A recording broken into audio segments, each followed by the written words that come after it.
Hey everybody, this is Charlie, the Pennsylvania grain farmer, coming to you from the red shed here in western Pennsylvania on Wednesday, May the 31st. And this is part 2 of my Oliver 66. Well, originally it was the Ammeter issue, but things have gone a little further than that. Since part 1 of this video, I've taken the generator out. The generator would be, right in here. I took it out, and actually it's sitting over here on the chair because it spent the last couple days at a local auto electric place that I usually take starters and generators and stuff like that to.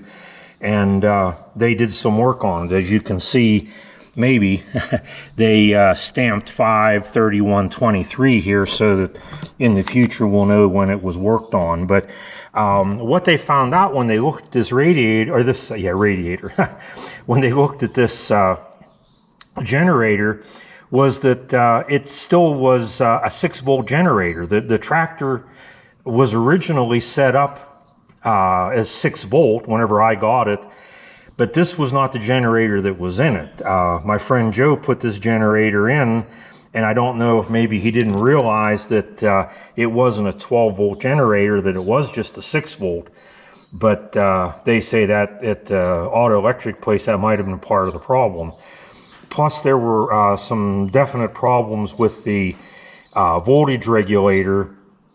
And so I had them put an American-made one on. The American-made voltage regulator cost multiple times what the Chinese one does, but I wasn't going to take a chance on, on getting a bad one again, because the other one was supposed to have been new, and it had some severe problems. So right now this generator and voltage regulator combination works. They changed the fields inside. They changed a lot of things, fixed it all up, tested it, made sure they were working well together, and now it's ready to go in. So that's what I'm going to do right now, is put this generator in, and then I'll be back so that we can see what the result is, if any.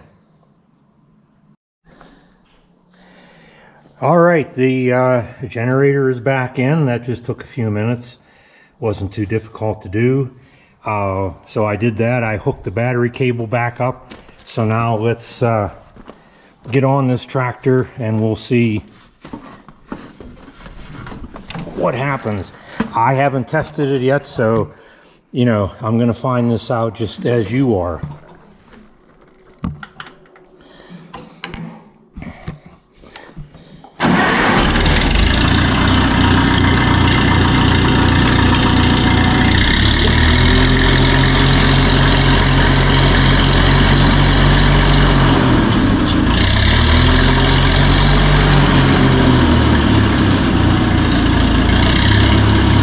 Okay, and as you can see,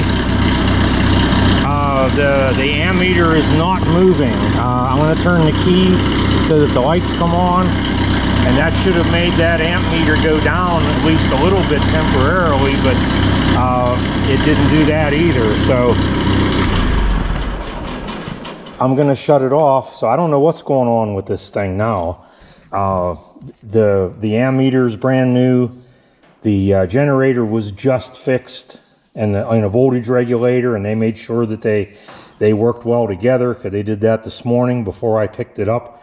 So I'm guessing now it's got to be something in the wiring. So I'm going to probably contact my buddy Joe, because electrical is not, on tractors, is definitely not my forte, and see if he can figure out what's going on. But at least we narrowed it down to that, and now I do have a essentially new generator in it since they were all rebuilt.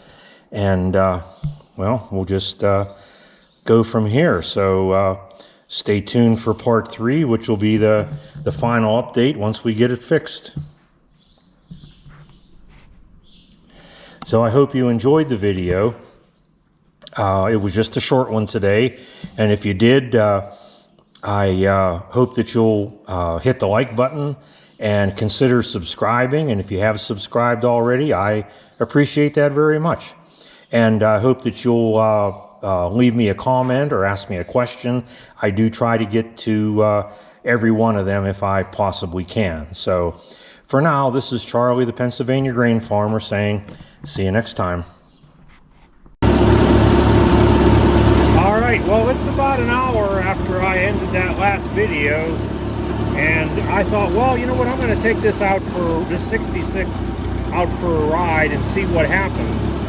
When I did, after about half an hour of doing nothing, then all of a sudden the ammeter was showing discharge somewhere between -10 and -20. And Joe had told me that sometimes the the cheaper Chinese gauges compared to the American-made ones, sometimes the polarity is different, and you got to switch the wires. So because it was, discharging down around -10, I switched the wires just a couple of minutes ago, and now it seems to be charging normally. So I think I solved the problem. I think we finally had success. I knew I'd prevail in the end, but I might need a little bit of help to do it. But in any event, looks like we're charging now, and everything's working well, so that's a good thing. All right, this is Charlie, the Pennsylvania grain farmer, once again saying, see you next time.